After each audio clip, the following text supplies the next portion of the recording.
This hand once signed 9-figure deals with rock gods. Today it trembles counting out change for a cup of coffee. I'm Arthur Vance, and this is the story of how I built a $100 million music empire, Vanguard Records, and then personally burned it to the ground. My mistake? I thought I was selling art. I was wrong.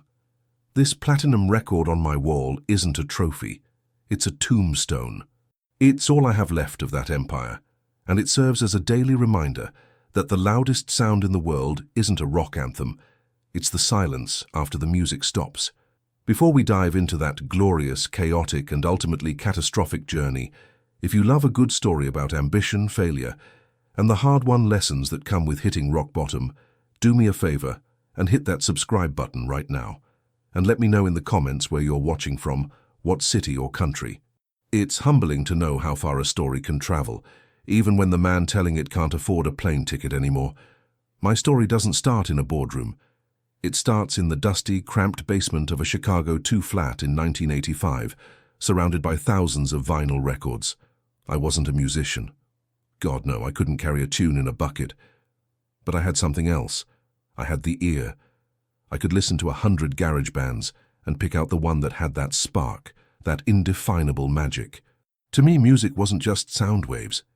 It was a complete, tangible experience. It was the weight of the 180-gram vinyl in your hands. It was the smell of the ink on the cardboard sleeve. It was the ritual of pulling the record out, placing it on the turntable, and dropping the needle. That was the church I believed in, and that was the founding principle of Vanguard Records. The name itself was a promise. We were the vanguard, the front line, the purveyors of true art in an industry that was already starting to feel disposable. The CD was king, and while I embraced its clarity, I despised its soullessness. A tiny plastic jewel case with a folded-up piece of paper inside, it felt like an insult to the art. So from day one, my mission was different. Vanguard would treat music with the reverence it deserved. Our CD booklets would be thick, with full lyrics, liner notes, and exclusive photography. Our vinyl releases would be masterpieces of packaging. I wasn't just selling albums, I was selling artifacts. For the first 2 years, it was just me, a mountain of debt, and a belief so stubborn it bordered on delusion. I worked a day job in logistics, and at night I became Arthur Vance, president and sole employee of Vanguard Records. I spent every penny I had, and many I didn't, on scouting bands in the grimiest, most forgotten dive bars across the Midwest. My diet consisted of cheap coffee and the stale pretzels they gave you for free at the bar. I remember driving my beat-up Ford Escort through snowstorms to see a band in Milwaukee that sounded promising on a demo tape, only to find 3 kids who could barely play their instruments. That was the life. 99% disappointment, 1% pure, unadulterated hope. That 1% arrived on a Tuesday night in a bar so small you could barely call it a venue. They were called the Crimson Fades. The lead singer, a lanky kid named Julian, had a voice that sounded like gravel and honey. The guitarist, Sarah, played with a fury that seemed too big for her small frame. There were maybe 15 people in the audience, and most of them were just trying to stay out of the cold. But I saw it. I heard it. They had it. That lightning in a bottle. After their set, I approached them with my heart pounding in my chest. I probably looked like a madman, some middle-aged guy in a worn-out coat trying to sell them a dream. I had no office to show them, no track record of success. All I had was my pitch. "I want to make a record with you," I said. "Not just a CD, a piece of art. Something people will keep on their shelf for 30 years. I think they saw the desperate honesty in my eyes. They took a chance on me, and I bet my entire life on them. I cashed out my meager 401k, took a second mortgage on my tiny condo, and maxed out 3 credit cards to fund their first album, Echoes in the Static. We spent 6 months in a small, independent studio, perfecting every single note. I wasn't just the label head. I was a producer, a roadie, a therapist. We argued, we celebrated, we nearly gave up a dozen times, but we created something beautiful. The day the first pressing of the album arrived was the proudest day of my life. I held that CD in my hand, opened the 24-page booklet I had designed myself, and I cried. This was real. This was Vanguard. Of course, passion doesn't pay the bills, The album sat in boxes in my basement. We sold a few hundred copies at their shows. The radio stations wouldn't touch it. Too raw, they said. Not commercial enough. I was weeks away from complete financial ruin. Then, a miracle happened. A late-night DJ at a college radio station in Seattle, a kid who probably worked for free, played their third track, Ashes of a Sunday. It was a slow, haunting ballad that built into a screaming crescendo. Someone recorded it off the radio, it got passed around on cassette tapes, and a small cult following began to build on the West Coast. Suddenly, the phone started ringing. Not just fans, but distributors, major radio stations. An A&R guy from a major label even called to try and buy out their contract. I told him where he could shove his offer. This was my band, my victory. The feeling of hearing Ashes of a Sunday on a mainstream rock station for the first time, it's indescribable. I had to pull my car over to the side of the road because I couldn't see through the tears. It was pure validation. Every sacrifice, every sleepless night, every dollar of debt, it was all worth it in that single moment. The album went gold within 6 months, platinum a year later. My first check from the distributor was for $1.2 million. I remember sitting in my car, just staring at it for a full hour. The world had fundamentally changed. I paid off my debts in a single day. I quit my job. I leased a real office downtown, an entire floor with a view of the city. Vanguard Records was no longer a dream operating out of a basement. It was an empire in the making. My mind was sharp. My focus was relentless. I was hungry, and I believed with every fiber of my being that as long as I protected the sanctity of the album as a physical art form, I could not lose. I stood there, looking out over the city lights from my new office window, and I felt utterly invincible. I was the king of my world, and I truly believed that the music and my reign would never stop.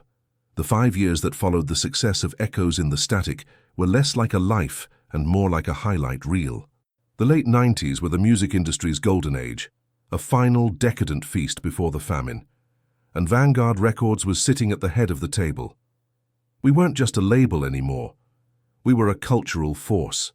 We broke bands that others were too afraid to touch, from experimental trip-hop artists to blistering punk revivalists. My ear became legendary. A nod from Arthur Vance could turn an unknown artist into a household name. I went from being a hunter of talent to its curator, its gatekeeper.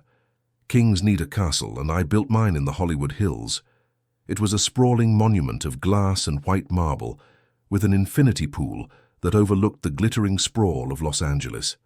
I'd stand on the balcony at night, a glass of ludicrously expensive scotch in my hand, and watch the city lights, feeling like a Roman emperor surveying his domain. My life became a blur of private jets, 5-star hotels and parties that have since become whispered legends. I remember one night, standing in my own living room, watching the lead singer of the world's biggest rock band in a deep conversation with a reclusive jazz icon we had just signed, while a new pop sensation I'd discovered played an acoustic set by the pool. The air was thick with the scent of expensive perfume, Cuban cigar smoke, and limitless possibility. Money was an abstraction, a tool to acquire more art, more influence, more power. I bought a vintage Aston Martin not because I needed a car, but because it was beautiful. I filled my home with modern art not because I understood it, but because it signified taste. I wasn't just Arthur Vance, the guy from Chicago, anymore. I was Arthur Vance, the brand, and the brand was invincible. I had built a fortress around myself, not just of wealth, but of certainty. I was convinced I understood the fundamental, unchanging truth of music, that it was an object, a sacred artifact. And in my fortress, I was safe from the changing world outside. The first tremor was so faint, I barely felt it. The year was 1999, and a name began to circulate like a dirty rumor at industry lunches. Napster. At first, I dismissed it as a toy for college students, a fringe nuisance. Then I saw the numbers. The sheer volume of file sharing was staggering. My contemporaries were panicking, but I felt a surge of righteous fury. This wasn't innovation, this was a desecration. It was anarchy. They weren't sharing music. They were stripping it of its context, its value, its very soul. They were reducing our carefully crafted albums, our artifacts, into weightless, invisible files, into thin air. I saw it as a declaration of war, and so I went to war. I became one of the most vocal, aggressive crusaders against digital piracy. I joined industry task forces, gave fiery interviews denouncing the platform, and poured Vanguard's resources into lawsuits against the service and its users. In my mind, I was a hero, a general defending my artists and the very integrity of our culture. I stood on stages at industry conventions, preaching about the sanctity of intellectual property, and I was met with thunderous applause from my peers. We were the old guard, united against the barbarian horde at the gates. We saw pirates storming the ship, so we started firing cannons. It never once occurred to me to ask why everyone was jumping overboard. I was so focused on the illegality of the act that I completely missed the revolutionary desire behind it, the desire for immediate, frictionless access. People wanted everything, and they wanted it now. I was still trying to sell them a beautiful, inconvenient box. The real crack in my fortress didn't come from the outside world, but from within my own walls. It came in the form of a young man named David Chen. He was a junior marketing analyst, barely 25, quiet, brilliant, and utterly unafraid of me. He requested a meeting with the entire executive board.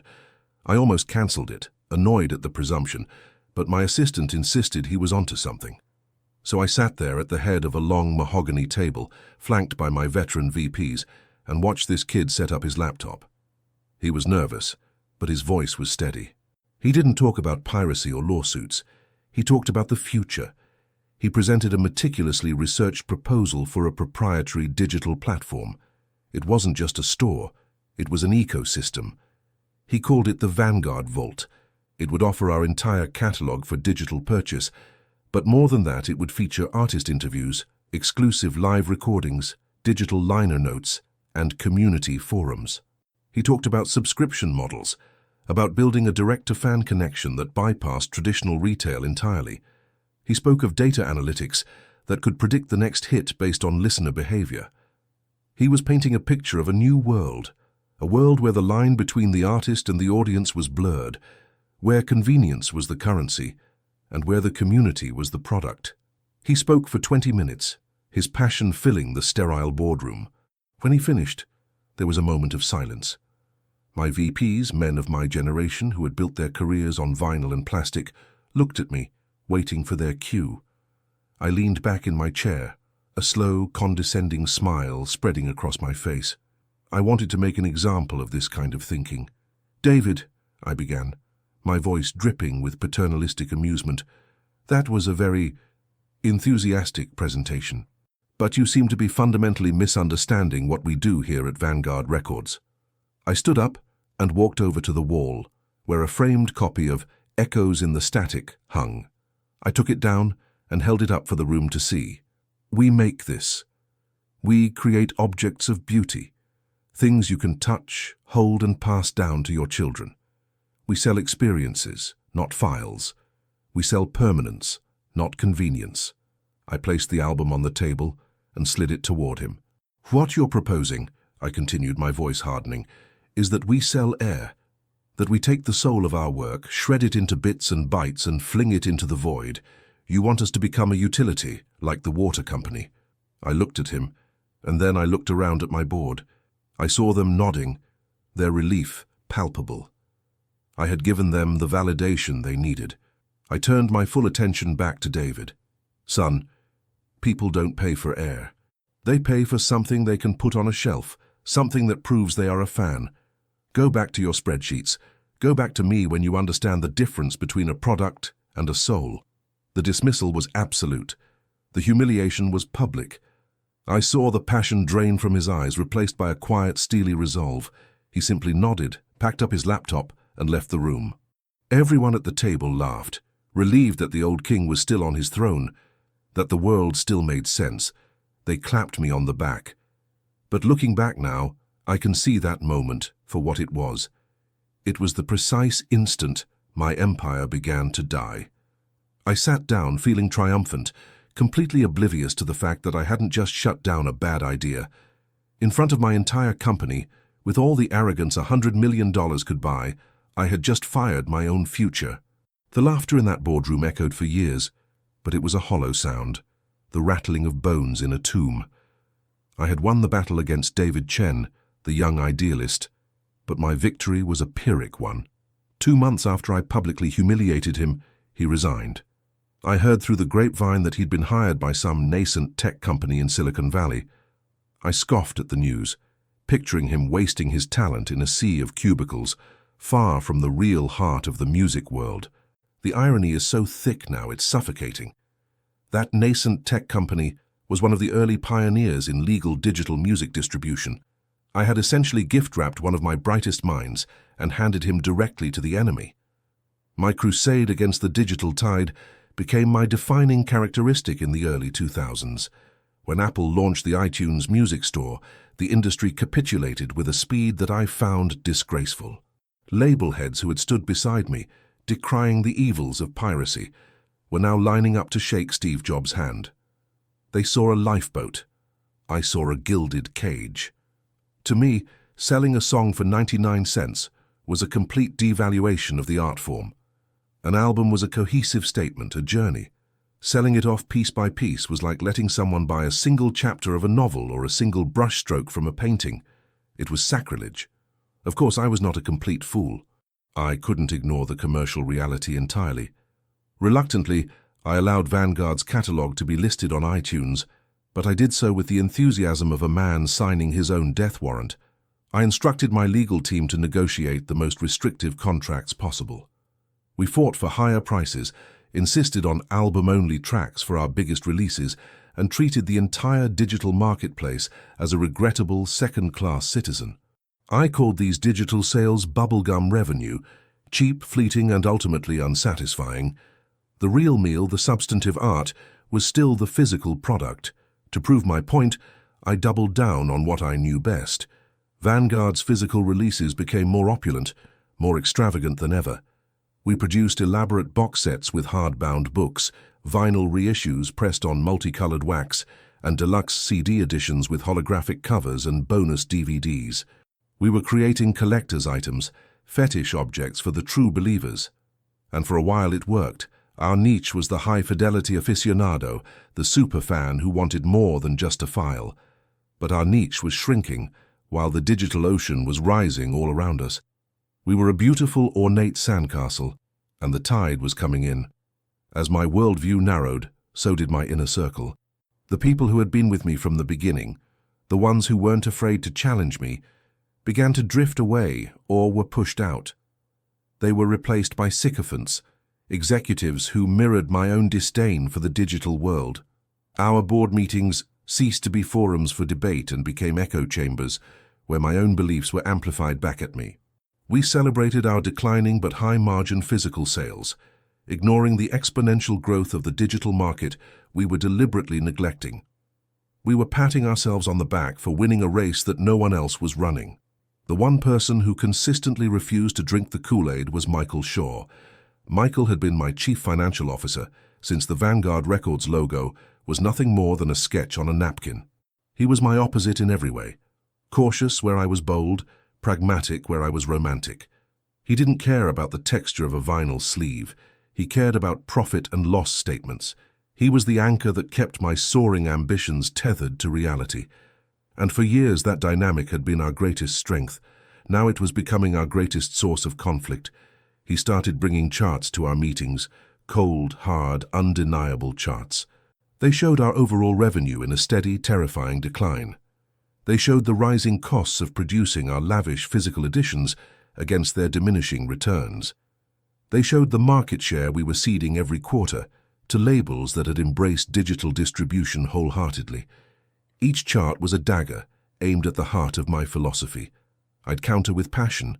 I'd talk about brand identity, about artistic integrity, about the long-term value of our catalogue. We are the Rolls-Royce of record labels, Michael, I'd argue. We are not trying to compete with Ford, we are selling quality, not quantity. Arthur, he'd reply, his voice calm but strained. Even Rolls-Royce has to sell cars to stay in business. Our inventory is piling up in warehouses. Our retail partners are reducing their orders. The numbers don't lie. but I had become an expert at ignoring numbers. My ego had built a sophisticated defense mechanism. When I looked at Michael's charts, I didn't see a business in trouble. I saw a culture in decline, and I saw myself as its last noble defender. I was fighting a holy war, and Michael was a dissenter, a non-believer polluting my temple with spreadsheets. The breaking point came during a quarterly review in the fall of 2007. The mood in the boardroom was already tense. We had just posted our worst quarter in over a decade. Michael stood before the board, not with his usual charts, but with a single, brutal projection. It modeled our current trajectory against the market's evolution. The conclusion was stark. If Vanguard Records did not fundamentally pivot its business model to prioritize digital revenue within the next 18 months, we would be insolvent within 5 years. The room fell silent. You could hear the hum of the air conditioning. He wasn't just presenting data anymore, he was reading our eulogy. I felt a hot flash of rage. It was a betrayal. He was using my own boardroom, the heart of my empire, to declare me a failure. "That's enough," I said, my voice dangerously quiet. Michael turned to me, his eyes pleading. "Arthur, we have to face this. We can still turn this around. We have the catalog, the reputation. If we just shift our focus—" "Focus!" I exploded, slamming my hand down on the mahogany table. The sound cracked through the silence like a gunshot. "You want me to shift my focus? To abandon everything this company was built on? To turn Vanguard into just another content provider, a glorified server farm for disposable noise? Is that your brilliant vision, Michael?" He stood his ground. "My brilliant vision is for this company to survive. This isn't about philosophy anymore, it's about mathematics." That word, mathematics, was like a red flag to a bull. It was the language of my enemies, the soulless logic of the tech world that was trying to dismantle my kingdom. "Mathematics!" I roared, getting to my feet. This company wasn't built on mathematics. It was built on passion, on instinct, on having the guts to believe in an artist when no one else would. It was built in grime-filled bars and sweat-soaked recording studios, not on a goddamn calculator. If you love math so much, maybe you should go get a job at a bank. At Vanguard Records, we sell dreams, not spreadsheets. The silence that followed was heavy and final. The other executives stared at their notes, at the floor, anywhere but at Michael or me. I had drawn a line in the sand, and I had dared him to cross it. Michael looked at me, and the fight just seemed to drain out of him. He wasn't looking at his boss anymore. He was looking at a friend he no longer recognized. There was no anger in his eyes, only a profound and weary sadness. He slowly gathered his papers, his movements deliberate. He didn't say another word to me. He just walked out of the boardroom. His letter of resignation was on my desk the next morning. My friend of 20 years, the man who helped me count my first $1 million, the only person left who had the courage to tell me the truth, was gone. And the most terrifying part, as I sat there alone in my office holding his letter, the primary emotion I felt was not sadness or loss. It was relief. The last dissenting voice had been silenced. Now, there was no one left to tell me I was wrong. I was the undisputed king, alone on my throne, completely unaware that I was ruling over a crumbling kingdom. With Michael gone, the last brake line on my speeding ambition was cut. The Vanguard boardroom transformed from a chamber of commerce into a royal court, and I was its increasingly erratic monarch. The men who remained were courtiers, skilled in the art of agreement. They were experts at nodding sagely when I pontificated about the timeless value of the physical artifact, and shaking their heads in performative disgust at the soullessness of the digital stream. My delusion had become our official corporate strategy. We were no longer a record label. We were a historical preservation society, and I was its chief curator. Then came the monster that made Napster and iTunes look like quaint, manageable threats. Streaming, Spotify, Pandora. To me, this wasn't just a new business model. It was the ultimate act of heresy. If downloading a song for 99 cents was a devaluation, then renting an infinite library of music for the price of a couple of lattes a month was an outright annihilation of its worth. It was a cultural all-you-can-eat buffet where everything tasted like nothing. It was the antithesis of everything I had ever believed. My life's work had been dedicated to elevating music to the level of high art. And here was a technology that turned it into a utility, as mundane and ephemeral as tap water. The first tangible signs of the rebellion began to appear within my own ranks. My artists, the very people I claimed to be protecting, started to question me. Younger bands we'd signed, who had grown up in the digital age, couldn't understand why their presence on these new platforms was being so aggressively restricted. But the most painful conversations were with the veteran acts, the rock legends who had built their careers alongside me. They would come into my office, their faces a mixture of confusion and frustration, holding royalty statements that were laughably small. "Arthur, look at this," one of them said, a world-famous guitarist whose posters had adorned my teenage bedroom wall. He pointed to a line item from a streaming service. 7 million plays last quarter. The check was for $4,000. My kid makes more than that working weekends at a coffee shop. What is this?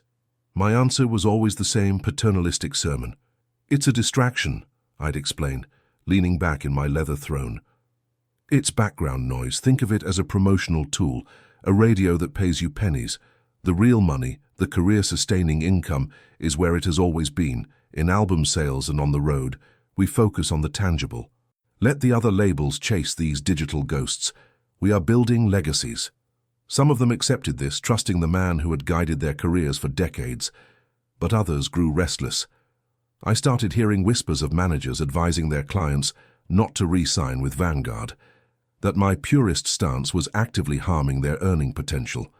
We lost a promising indie band to a rival label who offered them a digitally focused marketing strategy. I dismissed it as the folly of youth, but it was a crack in the dam. The water was starting to seep through. By 2012, the financial situation had become dire.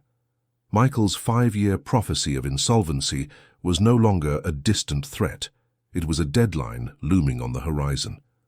The extravagant box sets that were once our pride were now our albatross, gathering dust in warehouses and costing us a fortune in storage fees. We were bleeding money, and the prestige of the Vanguard name was no longer enough to stanch the wound. I knew I needed to do something dramatic, a single, monumental gesture that would not only save the company but also vindicate my entire philosophy. I needed to prove, once and for all, that the album as a physical art form was not dead. I needed a masterpiece. The opportunity arrived in the form of Ethelgard, a legendary progressive rock band from the 1970s. They had been on a 20-year hiatus, but were rumored to be reuniting for one final album. They were the perfect Vanguard artist, critically adored, fiercely loyal to the album format, and with a devoted, aging fan base that still cherished their vinyl collections. Securing their comeback album became my obsession, my white whale. It would be my magnum opus, a defiant roar against the encroaching silence of the digital age. I pursued them with the same desperate energy I'd had when I first chased the Crimson Fades. I flew to London, wined and dined the band members, and sold them a vision. This wouldn't be just another album release, it would be a cultural event. I promised them the biggest production budget they'd ever had, a marketing campaign that would rival a Hollywood blockbuster, and a release strategy so bold it would force the entire industry to take notice. My plan was arrogant in its simplicity. The album, which they decided to call the Obsidian Mirror, would be released exclusively in physical formats, deluxe CD, a super deluxe box set, and a 200-gram audiophile vinyl pressing for a full 6 months. No digital downloads, no streaming, nothing. We would starve the market, forcing fans back into record stores, reminding them of the joy of ownership. It was a high-stakes gamble, a move designed to turn back the clock through sheer force of will. The band, old school to their core, loved it. They signed the contract. I returned to Los Angeles in a state of manic triumph. I had my weapon. Now I just needed the ammunition. The budget for The Obsidian Mirror was astronomical. The recording sessions involved a full orchestra. The packaging was designed by a world-renowned artist. The marketing plan included television commercials and full-page ads in major newspapers. The total cost was going to be north of $20 million, money Vanguard simply did not have. My new CFO, a man whose primary qualification was his inability to say no to me, arranged a meeting with our bank. The bankers were skeptical. They saw the same numbers Michael had seen years ago. They saw a company in a terminal industry, making a reckless bet on an obsolete format. They refused the loan. I was incensed. It felt like a personal insult. I went back to my board, my court of yes-men, and delivered a speech filled with fire and fury. I told them this wasn't just about an album, it was about our survival, our identity. I convinced them, and more importantly, I convinced myself, that this was our defining moment. We had to find a way. The solution was as simple as it was catastrophic. The bank would give us the loan, but they needed more than the company's assets as collateral. They needed a guarantee of real, tangible value. They needed the one thing I held more sacred than almost anything else, the Vanguard building on Sunset Boulevard, the steel and glass tower that was the physical embodiment of my life's work. It was our symbol, our fortress. To secure the loan, I would have to sign it over as collateral. I remember the day the documents were drawn up. I sat in my office, the sprawling city visible through the floor-to-ceiling windows, the very windows of the asset I was about to mortgage. My lawyer advised against it in the strongest possible terms. "Arthur, this is an unacceptable risk," he warned. "If this album fails, you don't just lose the company, you lose everything." But I couldn't hear him. His voice was drowned out by the roar of my own ego. I saw the scenario playing out in my mind, the triumphant success of the album, the industry stunned into silence, my vindication complete. I saw myself paying back the loan in a matter of months and laughing all the way. As I picked up the heavy, expensive pen to sign the contract, for the briefest of moments, a ghost whispered in my ear. It was Michael's voice, a faint echo from that boardroom years ago. "This isn't about philosophy, Arthur. It's about mathematics." I hesitated, the tip of the pen hovering over the paper. The doubt lasted for a single heartbeat. Then I pushed it away. This was about more than math. It was about destiny. It was about proving to the entire world that I, Arthur Vance, was still the king, and kings do not retreat. I pressed down, and with a steady, deliberate stroke of ink, I signed my empire's death sentence. We've come to the precipice, the point where the climb ends and the long fall begins. If you've been on this journey with me so far and haven't subscribed, please do it now, because you're about to witness the moment a lifetime of work unravels in spectacular fashion. And I need to ask you, looking back at the path I've laid out, what do you think was my single greatest mistake? Was it the arrogance of dismissing new ideas, the stubbornness of ignoring trusted advice, or was it this final, desperate gamble? Leave your thoughts in the comments below. I genuinely want to know what you see from the outside looking in. The 6 months leading up to the release of The Obsidian Mirror were a whirlwind of controlled chaos and delusional self-assurance. I was a general orchestrating my final decisive battle. I oversaw every detail, from the mastering of the vinyl to the gloss finish on the CD booklets. We threw the most extravagant launch party the industry had seen in years. It was held in a historic theater in downtown Los Angeles, draped in black velvet and lit by candelabras. We flew in journalists from around the globe. The members of Ethelgard, looking like rock and roll royalty resurrected, performed a short acoustic set. The champagne flowed like water, and the air buzzed with manufactured excitement. I gave a speech that night, a defiant sermon on the enduring power of tangible art, a final "I told you so," delivered before the victory was even won. I felt intoxicatingly alive, convinced I was on the cusp of the greatest triumph of my career. The initial reviews were ecstatic. Critics hailed the album as a masterpiece, a glorious return to form. "Ethelgard reclaims their throne," one headline blared. "An album that demands to be owned," another proclaimed. I wallpapered my office with these clippings, each one a brick in the monument to my own genius. The first shipment of 500,000 units, a gleaming mountain of CDs and vinyl, was sent out to retailers across the country. I imagined them flying off the shelves, imagined the reports of stores selling out within hours. I sat in my office, waiting for the first day's sales projections, ready to be vindicated. The call from my head of sales came late in the afternoon. His voice was hollow, stripped of its usual bravado. "Arthur," he began, and the hesitation in his tone was the first cold drop of rain before a hurricane. "The numbers are soft." "Soft?" I repeated, the word feeling alien in my mouth. "What does that mean?" "Soft. We shipped 500,000 units." "Yes," he said, and I could hear him shuffling papers, stalling. But the initial reports from the major retailers, Arthur, they're not just soft, they're catastrophic. The reality of the situation unfolded over the next 48 hours, not like a sudden explosion, but like a slow, suffocating poison. The superfans, the diehards, bought the album on day one, as we expected. But they were a finite group, a loyal but small army. The wider audience, the casual listeners, and the curious younger generation who had read the glowing reviews did what people in 2013 did. They went to Spotify. They went to iTunes. And the album wasn't there. They found nothing. For a brief moment they were intrigued. Then they moved on. There were a million other songs, a million other albums available at the click of a button. In a world of infinite, immediate choice, I had made my masterpiece intentionally, inconveniently absent.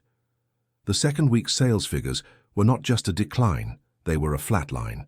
We sold less than 10% of our initial projections. And then the returns started. Pallets upon pallets of unsold CDs and vinyl began arriving back at our warehouses from retailers who needed the shelf space for products that actually sold. My grand gesture to force people back into record stores had failed for one simple reason. There were barely any record stores left. I had built a magnificent ship, forgetting that the oceans had all but dried up. The cruelest irony was that in the digital ether I so despised, the album was a runaway success. It was leaked online within hours of its release and was pirated on a massive scale. It was a trending topic on social media. People were talking about it, desperate to hear it. A month after the release, one of the band's younger fans ripped the audio from a vinyl copy and uploaded it to YouTube. The videos got millions of views before our legal team could even issue a takedown notice. The world was screaming for the album, but the only people getting paid were the pirates and the advertisers on illegal streaming sites. We had created a cultural moment, but had completely and utterly failed to monetize it. We owned the art, but the audience had seized the conversation. The fallout was swift and brutal. The bank, seeing the disastrous sales numbers, called in the loan. They weren't interested in excuses or future plans. They were interested in the collateral. The $20 million was gone, vaporized in a cloud of hubris, and the only thing of value left was the building itself. Foreclosure notices were served. My world, once a sprawling empire, shrank to the size of a single room where I fielded one devastating phone call after another. Creditors, suppliers demanding payment for the lavish packaging I could no longer afford. The managers of other vanguard artists invoking clauses in their contracts to leave the sinking ship. Each call was another nail in the coffin. The sycophants who had once filled my boardroom vanished like ghosts at sunrise. My calls to powerful industry friends went straight to voicemail. I was no longer Arthur Vance, the kingmaker. I was Arthur Vance, the liability. The final act was the bankruptcy hearing. I sat in a sterile courtroom, a place devoid of art or passion, and watched as lawyers and accountants dismembered the body of my life's work. They spoke of liquidation, of assets and liabilities, of selling off Vanguard's precious master recordings, the very soul of the company, to the highest bidder to satisfy our debts. I was a spectator at my own autopsy. The most vivid memory I have of that time is the last day. The day the liquidators came to the office, I walked through the halls of the Vanguard building one last time. Movers were wheeling out desks and equipment. My office, once a sanctuary of power, had been stripped bare. The platinum records were gone from the walls, packed away in cardboard boxes to be auctioned off.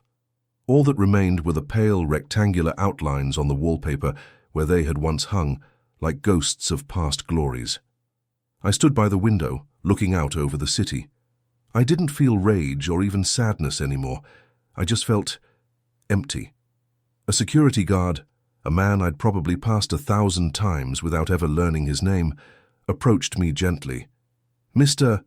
Vance," he said, his voice full of a pity that was more humiliating than any anger could have been. "It's time. They need the keys." I reached into my pocket and pulled them out. The keys to the kingdom. They felt weightless in my hand. I placed them in his palm, and our fingers briefly touched. It was the last human contact I would have inside that building. I walked out through the lobby, past the empty reception desk, and through the revolving glass doors. I didn't look back. Across the street, a crew was already preparing to remove the iconic Vanguard Records sign from the top of the building. I stood on the pavement of Sunset Boulevard, a street where I had once been royalty, and watched them begin to dismantle my name. I had nothing left. Not the company, not the money, not the friends. I was just a man in an expensive suit that he no longer had the right to wear, watching his entire world being erased from the skyline. The fall was complete. I was at the bottom. The year that followed the collapse of Vanguard was a masterclass in humility, taught in the harshest of classrooms. The fall from grace wasn't a dramatic, cinematic plunge. It was a slow, grinding descent into anonymity. The first casualty was the mansion in the hills. I remember watching the auction from a rented car parked down the street, a ghost haunting my own life. As strangers picked over my art, my furniture, my memories, all sold to the highest bidder to satisfy debts I could never repay. The Aston Martin, the tailored suits, the entire architecture of my former identity, it was all liquidated, turned back into the abstract numbers that I had so long disdained. I moved into a small one-bedroom apartment in a part of the city I used to fly over, a place where the hum of traffic, not the chirping of canyon birds, was the morning's first sound. For months, I was adrift in a sea of shame. I didn't answer my phone, which had largely stopped ringing anyway. I rarely left the apartment. The silence was the most difficult part. My life had been a symphony of ringing phones, urgent meetings, and the constant thrum of the music industry. Now the only sound was the buzz of the refrigerator and the relentless loop of my own recriminations playing in my head. I had lost more than money. I had lost my purpose. Arthur Vance, the brand, was dead. What was left was just Arthur, a man in his late 50s with no job, no prospects, and a name that was now synonymous with spectacular failure. Survival, however, is a stubborn instinct. The savings I'd managed to hide away were dwindling. I had to find work. The irony was so profound it felt like a joke written by a cruel god. After a dozen rejections from corporate jobs where my reputation preceded me, I finally found a position. The owner of a small, struggling independent record store in Silver Lake, a man who remembered the golden era of Vanguard, took pity on me. I, Arthur Vance, who once commanded an army of employees from a glass tower, was hired to work part-time, for minimum wage, alphabetizing used vinyl records in a dusty, cramped shop. The first few weeks were excruciating. Every time a customer came in, I would instinctively turn away, terrified of being recognized. The humiliation was a physical weight, a constant pressure in my chest. I was handling the very artifacts I had once worshipped, but now they felt different. They were no longer symbols of my power, but relics of a world I no longer belonged to. I was a king, living in exile, forced to curate the ruins of my own fallen empire. And then slowly something began to shift. It started with the customers. They weren't industry executives or rock stars. They were just people who loved music. Teenagers discovering Pink Floyd for the first time, older couples searching for the soundtrack of their youth. They would ask me for recommendations, and I would talk to them. I wouldn't speak as a former mogul, but as a fellow enthusiast. I shared stories about the recording sessions of albums I had on the shelf, about the artists I had known, and in their eyes I saw not pity, but genuine fascination. For the first time in years, I was connecting with people over the music itself, not its commercial potential. The true turning point, the moment of grace, came on a rainy Tuesday afternoon. The shop was empty except for me. The bell above the door chimed, and I looked up from the bin of 7-inch singles I was sorting. Standing there, looking older and more tired, but with the same kind eyes I remembered, was Michael Shaw, my former CFO, my friend. I hadn't spoken to him since the day he walked out of my boardroom. My first instinct was to hide, to run into the back room. But I was frozen. He didn't say anything about the bankruptcy, about the building, about the "I told you so" that he had every right to deliver. He just smiled a little sadly and said, "Hello, Arthur. I heard you were working here. Can I buy you a coffee?" We sat in a small cafe next door, the steam from our cups fogging the window. The conversation was stilted at first, two old friends navigating a minefield of unspoken history. Finally, I couldn't bear it anymore. "You were right," I said, the words feeling both impossible and liberating to speak. "About everything. The math, the future. I was a fool. I expected anger, recrimination. Instead, he just shook his head. "You weren't a fool, Arthur," he said softly. "You were a romantic. You built Vanguard on a beautiful idea. Your only mistake was that you fell in love with the frame more than the painting. You started protecting the delivery system instead of the music it delivered." That one sentence, "You fell in love with the frame more than the painting," it broke through decades of ego and self-deception. He was right. I hadn't been defending art. I had been defending vinyl sleeves, jewel cases, and my own legacy as their purveyor. I had become so obsessed with the container that I had completely lost sight of the content. The true lesson, the final, profound epiphany, arrived a few weeks later, back at the record store. A kid came in, maybe 16 or 17, with headphones perpetually around his neck. He didn't buy anything. He just browsed, his fingers flicking through the albums in the rock section. He pulled out a well-worn copy of Echoes in the Static by the Crimson Fades. "This is a classic," I said, walking over. The kid looked up, startled. "Oh yeah, I love this band. I found them on a sad indie playlist on Spotify a few months ago. The singer's voice, it just gets me, you know? Helped me through a rough time." He put the record back, smiled at me, and left the store. He didn't need to own it. He already possessed it in the way that truly mattered. The music had traveled from Julian's throat in a Chicago bar, through miles of wire and machinery in a recording studio, was pressed into vinyl, digitized into a file, beamed to a satellite, and then streamed directly into this kid's ears, reaching his heart at the precise moment he needed it. And in that instant I finally understood. The magic was never in the plastic. The music was never in danger. It was always going to find a way to be heard. The only thing that was ever in danger was my own relevance, my own stubborn refusal to let go of the vessel and celebrate the spirit. Looking at you now, from this small apartment, with my one platinum record on the wall, I bought it back at an auction for $50. I can tell you this. I lost $100 million, a mansion, a company, and a place at the table of power. But in the silence that followed, I found something I hadn't realized I'd lost. Myself. I found the young man in the Chicago basement again, the one who just loved the sound of a great song, before he got buried under mountains of money and ego. The real value in life isn't in what you build and cling to. It's in your ability to adapt, to learn, and to let go. The world will not stop and wait for you. You can either evolve with it, or you can become a museum piece. I chose the latter, and I paid the price. But in doing so, I finally learned what the music was trying to tell me all along. The most beautiful songs are not about holding on, they're about the grace of release.